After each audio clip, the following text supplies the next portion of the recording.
Welcome to Cheat Sheet Tale, where secrets slip, lies unravel, and the truth always has a twist. Real stories, raw confessions, and shocking betrayals.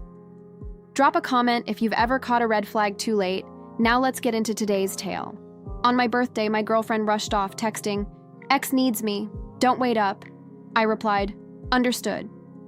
Then I packed all her designer clothes and sent them via courier to her ex's address with a note, "She's yours now."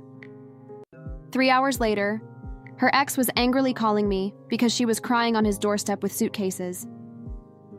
Original post: I'm staring at a half-eaten lobster mac and cheese. My birthday dinner. Sienna, 28F, my girlfriend of 2 years, was supposed to be here. She's not. About 4 hours ago, as I was prepping her favorite meal for my birthday, she blew in, already dressed for a night out. "Hey babe, happy birthday." She pecked my cheek. "Logan needs me. Super urgent, can't talk, don't wait up." Logan, 30M, is the ex she swore was ancient history, but who regularly manufactured crises only Sienna could solve. Before I could process, my phone buzzed. Her text, "Ex needs me, don't wait up." No apology, nothing. The switch in my head just flipped. This wasn't new, but on my birthday, with that text, done. My reply, "Understood." Then a strange calm. I looked at her side of the closet, overflowing with designer everything. Prada, Gucci, Louboutins, stuff mostly bought with her influencer money, but taking up prime real estate in my apartment.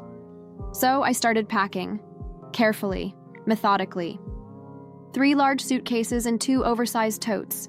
Every dress, every shoe, every ridiculously priced face cream. An hour and a half later, her life was neatly containerized. Logan's address was still in her car's GPS from her last Mercy mission.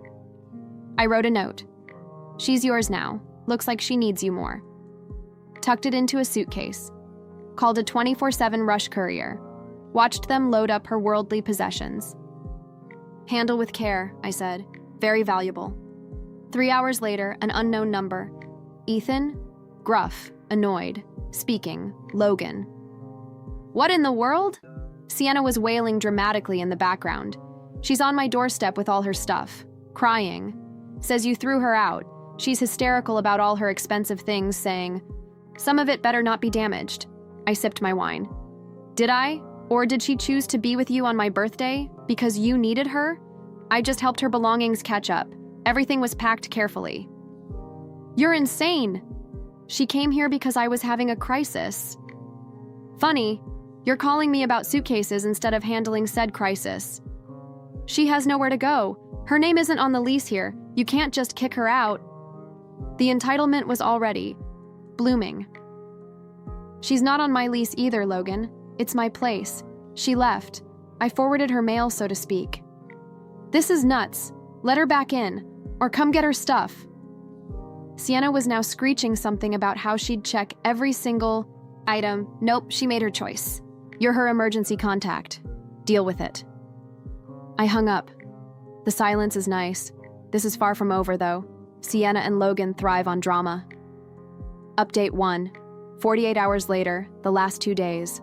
A masterclass in Sienna's meltdown mechanics. Thanks for the DMs and comments. Glad y'all see it too. After Logan's call, I blocked him. Then Sienna's barrage began.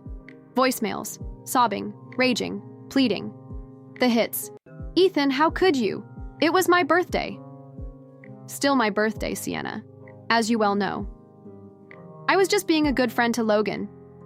My expensive stuff. It's crammed into Logan's tiny apartment. He's freaking out. You better hope nothing is missing or broken." Sounds like a them problem. "You're soaked for everything." Yes, after everything I put up with? "Logan says I can't stay. His new girlfriend is pissed. You have to let me come back." New girlfriend? So Logan's crisis was probably new relationship drama he dragged Sienna into. Classic. Yesterday morning, her older sister Rachel, 35F, used her emergency key to barge in. Rachel, "Ethan, what is going on? Sienna's hysterical. You threw her out on your birthday morning?" Rachel, "Coffee?" Sienna left, on my birthday, for Logan. I sent her things to her chosen destination. Don't be a smartass. She made a mistake. Logan manipulated her. Or she enjoys being his savior. This isn't new, Rachel. Just the first time, on my birthday, with a text dismissal. Rachel softened slightly. She knows Sienna. Okay, maybe she overreacted, but sending her stuff? Harsh. She's got nothing. Me. She has multiple suitcases of designer gear. She's with Logan. Her priority. He's kicking her out. His new girlfriend Qley went ballistic. Sienna's literally at a cafe with her luggage. The sheer expectation that I'd fix this was astounding. Me. Sounds like a Sienna-Logan-Qley problem. Not an Ethan problem. She created this. She's your girlfriend. Was she? Her actions were pretty clear. We're done. This was the final straw. Rachel argued. Guilt-tripped. Pleaded. I stood firm. She left, fuming, to rescue Sienna. Hours. Later, my landlord, Mr. Roberts, called. Ethan, strange call. A young lady, Sienna, claiming to be your fiancé, said you illegally evicted her, needed access. Fiancé? Illegal eviction? The audacity. Mr. Roberts, Sienna was my girlfriend, not engaged. She moved out after a disagreement. Lease is solely in my name. Thought so. Sounded dramatic. Mentioned calling police about her belongings. She has them. They were couriered to her exes. All right, son. Heads up. Nasty breakup. So now it's illegal eviction and fiancé status. Change the locks. Lawyer friend confirmed. I'm clear. She's not on the lease. The entitlement is escalating. This is just the appetizer, I fear. Tonight, that leftover lobster mac tastes like freedom. Update 2, 1 week later. This week, the entitlement hit warp speed. Sienna's attempts to reclaim her throne in my apartment have been creative. After failing with the landlord, she took to social media. The influencer leveraged her platform. Vague, tear-eyed posts. Betrayal hurts most from someone you loved. Some people have no heart. Kicked out and abandoned. Pics. With Rachel and another friend, Tara, looking somber. Just want my things and my peace back. Followed by a GoFundMe. Help Sienna get back on her feet. Goal, $10. The GoFundMe narrative, cruel ex threw me out with nothing. Lie. She had suitcases of clothes. Trying to destroy my life. Need help securing new apartment and replacing essential belongings. He refuses to return. Double lie. Her followers lapped it up, though a few skeptics asked about her recent designer hauls. Those comments vanished quickly. Then Logan's new girlfriend Qley DM'd me on IG. Qley, Ethan, over this Sienna drama. Logan is an idiot, but she's manipulative. Cried at our place for 2 days, trashing you, expecting him to dump me, tried to wear my clothes. When Logan finally told her to leave, total meltdown. Me, sounds like Sienna. Sorry you're dealing with it. Qley, she told Logan you were abusive and controlling. That's why she fled to him. He almost bought it, until I pointed out the perfectly packed Louis Vuitton luggage. Not exactly fleeing in. Terror. Me, abusive and controlling. Of course, exactly. FYI, she's telling everyone you stole her valuable stuff. For the GoFundMe, Logan actually gave her cash. Felt guilty. So now I'm an abusive, thieving ex. Lovely. Next. Sienna's mom, Diana, 50s, called. This was a week after the initial incident. Diana, Ethan, appalled. Sienna is devastated. You threw her out like garbage. Me, Diana. With all due respect, Sienna chose to leave on my birthday for her ex. I returned her property to her. Her property? She's had a chance to go through things properly now. And she says, you've kept her most expensive. Jewelry, and some limited edition handbags. Specifically her vintage Chanel bag, the one her grandmother gave her. Things worth thousands. She says it definitely wasn't in the suitcases. The accusation was now very specific. Me, Diana. Everything she owned that was in my apartment was packed. 3 large suitcases, 2 tote bags, all her designer gear. I sent it via insured courier. Delivery confirmation, signed by Logan. I have it. She says it wasn't in there, that you deliberately kept her best things, that Chanel bag is irreplaceable. I packed what I saw.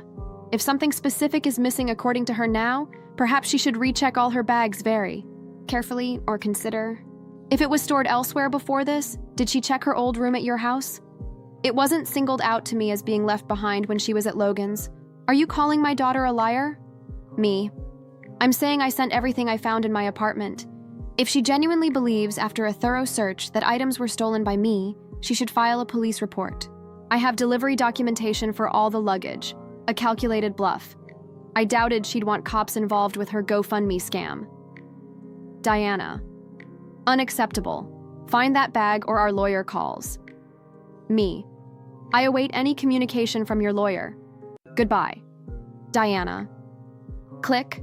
Lawyers. Predictable. My response. Targeted. I emailed Sienna, CC Rachel.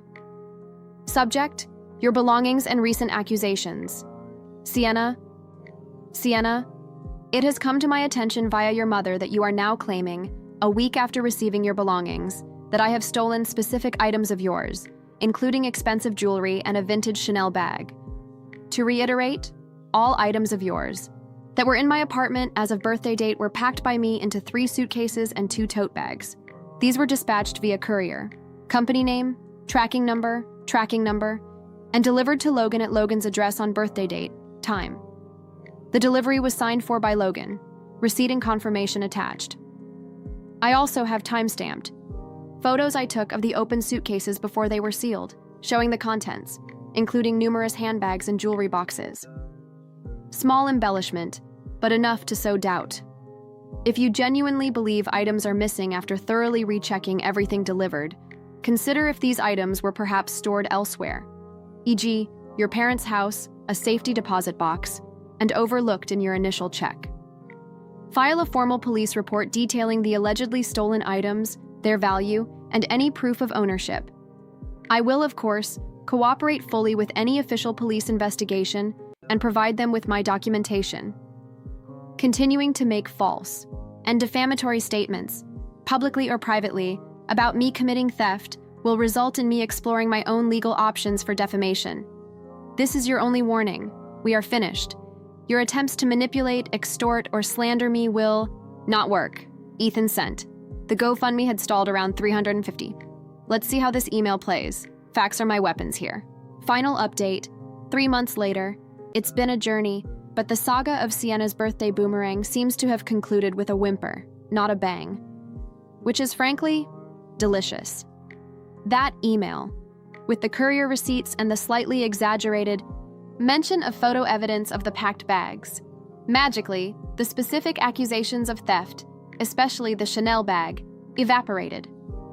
The GoFundMe was quietly taken down about a day later.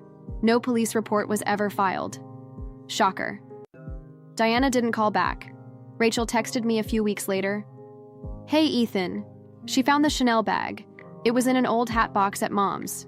She'd forgotten. She put it there ages ago. Of course she had. Or more likely, found it once her bluff was called. Sienna, however, doesn't give up. She just changes targets. Unable to get money or stuff, she pivoted to destroying my reputation and peace. She played the heartbroken, vulnerable woman to mutuals, claiming I was emotionally unavailable and had isolated her by, breaking up with her after she ditched me for her ex. Some bought her act. Others, who knew her well, just sighed. It was pure Sienna. The true pathetic climax came about a month after my last update. I'd started casually seeing someone new, Jasmine. Just dinners, nothing intense. Sienna, via her spy network or my now private IG, found out. One evening, Jasmine and I were at a busy bistro. Guess who coincidentally walked by with her? Sidekick Tara? Sienna. Beeline for our table. Sienna. Ethan, fancy seeing you. Overly bright. Dangerously sweet. Me. Civil, for Jasmine's sake. Sienna. Tara, so this is how you move on already? Didn't take you long to replace me. Guess I meant nothing. Voice quivering. Showtime. Me. Sienna, this isn't the time or place. Sienna. Oh, isn't it? When is the time? When you deigned to tell me you were seeing someone? Or were you just going to keep her a secret? Like you kept your contempt for me a secret? Heads turned. This was her stage. Me. No contempt, Sienna. A breaking point. You reached it on my birthday. You made your choices. We're done. Please leave us alone. Tears flowing. Full victim mode. Sienna. Leave you alone? After you humiliated me? Sent my things to Logan's place like trash? Louder now. He has a new girlfriend, Ethan. I was stranded because of you. That was it. My patience evaporated. The sheer audacity to blame me for her being stranded with the ex she ran to. Me. Calm, cold, but loud enough for nearby tables. Sienna, you were stranded because you ran to your ex on my birthday, claiming he needed you. You chose Logan's. You chose his drama, his actual girlfriend not wanting you there. Consequence of your actions, not mine. I sent your things where you went. Humiliation? How about being ditched by your girlfriend on your birthday via text? So she can play hero for her ex? You seem to forget that part. Silence. Sienna's jaw dropped. Fury replaced tears. Tara looked mortified. Jasmine, mildly impressed. Sienna. You absolute jerk, she hissed, then stormed off, Tara trailing. The surrounding diners quickly resumed their meals, some smirking. The waiter, bless him, brought us drinks on the house. Jasmine just said, "Wow, that was Sienna." We laughed about it later. It was actually a bonding moment. The fallout, that public meltdown torpedoed Sienna's victim narrative for anyone who saw it or heard the accurate retelling. Turns out, airing your skewed dirty laundry isn't always a winning strategy. Logan and Qley are still together. Qley made it clear Sienna is banned. Logan surprisingly backed her. Sienna lost her prime enabler. Rachel, Sienna's sister, even sent a terse apology text after the found Chanel bag news. Hey Ethan, sorry for how I came at you. About all that. Sienna can be a lot. Hope you're okay. Sienna, still an influencer, still posting filtered selfies, engagements down, heard she's in a tiny studio. The GoFundMe flopped. Her parents cut back financial support after the drama over the stolen Chanel that she conveniently misplaced for weeks. She's reportedly complaining constantly about how hard her life is. Entitlement is a hard habit to break. Her friends, like Tara, stick around. Probably because Sienna's drama makes their own lives seem stable. Me? I'm genuinely good. Jasmine and I are still dating, taking it slow, enjoying it. The apartment is peaceful. My closet is mine again. I learned about boundaries and not tolerating disrespect. No grand revenge. Just the steady, grinding consequences of Sienna's choices. She wanted to be the main character. Now she is. In her own self-inflicted, slightly tragic, mostly ridiculous drama. She got what she sowed, a life diminished by her own entitlement. And that, my friends, is a satisfyingly real resolution. Thanks for the vent space. Reddit helped a ton. Peace. A ton.